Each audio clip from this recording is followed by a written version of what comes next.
Hello everyone, it's the girl one from 24 Lines Per Second podcast and Guernsey Film Info. Here are my top films for 2012.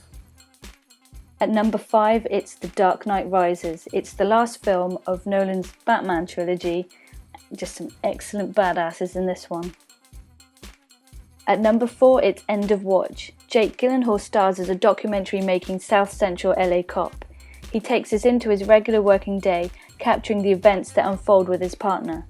Using different methods of capturing this action through first person and cinematic third person, it keeps breaking down and building up the notorious fourth wall. The intelligence of this film comes from a few interesting storytelling devices.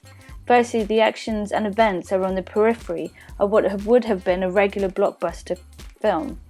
But in End of Watch, we look upon it from the cops that are normally on the sidelines, not having full understanding of what is happening. As they see it, we do. It's more than a bromance film, it's a salute to the cops that make that thin blue line in LA. At number 3, it's Looper, the time-travelling sci-fi origin story, starring Joseph Gordon-Levitt and Bruce Willis. Let's face it, it's the best sci-fi film of 2012. At number 2, it's Paranorman. Norman can see the dead, but no one but his best friend Neil believes it's real. But with newly found unexpected companions, Norman struggles to save the town from a huge curse, only to discover the horrific truth that lies behind it. This paranormal claymation from the makers of Coraline takes you on a ghostly adventure with intelligent subplots about acceptance, overcoming fear and prejudices, to an emotional look at child abuse. It's not just for the young audience, it's a really interesting format to portray some taboos that people find very difficult to talk about.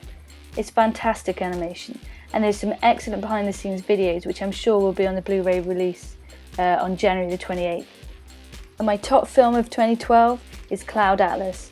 Even though it's not on general release here yet, I took full advantage of my trip to New York and went to experience it in the IMAX. To summarise, Cloud Atlas is an exploration of how the actions of individual lives impact one another in the past, present and future. As one soul is shaped from a killer into a hero, and an act of kindness ripples across centuries to inspire a revolution. It's adapted to screenplay and directed by the Wachowskis from the 2004 novel by David Mitchell, which won lots of lovely awards. It's a film lover's film, with 6 genres tied into one stunningly shot film. It interweaves throughout time, flowing in and out of various unfolding stories, but manages to keep the audience attention with fast-paced action to British comedy and then the distant sci-fi future. I really love the twists and turns of this film.